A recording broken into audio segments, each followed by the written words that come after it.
ज्यादातर लोग, आप अपने से ही सोचो, आप पूजा क्यों करते हो, मंदिर क्यों जाते हो? क्या ये आपके लिए सिर्फ एक परंपरा है? हो सकता है कुछ लोगों के लिए वो परंपरा हो, जैसे कि हमारे बाप दादा करते चले आए, बाप दादा को देखा पापा ने आपके, बोले नहीं मेरे पिताजी ऐसा करते हैं, पूजा करनी चाहिए, मंदिर जाना चाहिए, अर्चना करनी चाहिए, तो आपके पिताजी करने लगे, माता जी करने लगी। अब आपके माता पिता को अपने माता पिता को देख के अब आप करने लगे। तो कहने का मतलब ये पूजा भक्ति जो है आपकी, वो सिर्फ एक परंपरा है कि मेरे बाबा कर रहे थे, मेरे पापा कर रहे हैं, मेरी मम्मी कर रही है, या समाज कर रहा है, आपके पड़ोसी कर रहे हैं?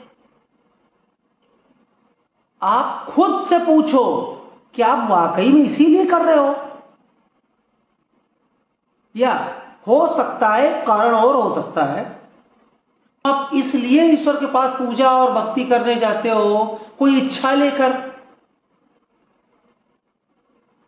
कि वो सर्वशक्तिमान है, अगर हम उसकी पूजा करेंगे तो वो मेरे लिए ऐसा कर देगा, मेरा ऐसा कर देगा, मेरा ये कर देगा, मांगने जाते हो, कुछ इच्छा लेकर जाते हो।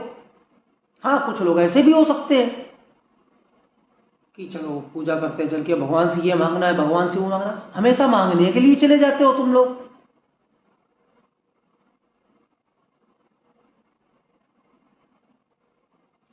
क्या वाकई में ये पूजा है, भक्ति है, भीख मांगना?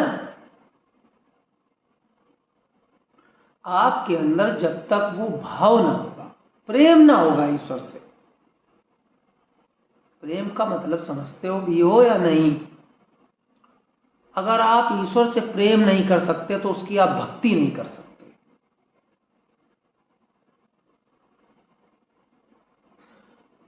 एक तरीके से अगर हम इसको ये भी कह दें कि प्रेम ही भक्ति है,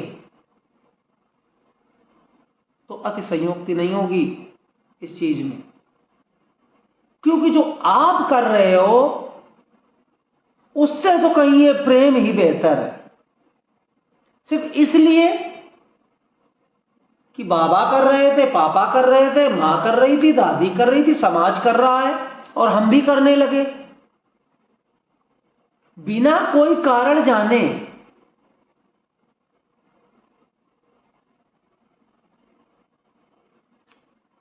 वो पूजा नहीं हो सकती, वो भक्ति नहीं हो सकती। भीख मांगने को आप पूजा और भक्ति कह दो तो भक्ति नहीं हो सकती। हे भगवान मेरा ऐसा कर दो, हे भगवान मेरा ऐसा कर दो, ऐसा हो जाए। क्या कर रहे हो तुम?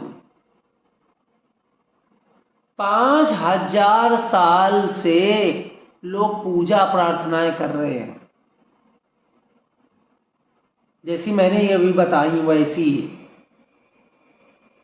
क्यों नहीं तुम्हें भगवान मिलता है? क्यों नहीं तुम्हें ईश्वर का अनुभव होता है? कुछ तो गलत कर रहे हो ना। और फिर भी तुम्हारे यहां दिमाग में ये चीज क्यों नहीं बैठती है कि इतना सब कुछ करने के बाद क्यों नहीं मिलता? वो किसी को तो मिल गया होता।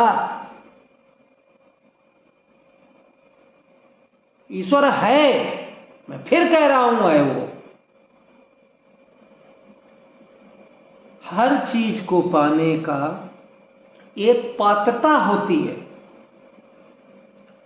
वो तो है ही नहीं,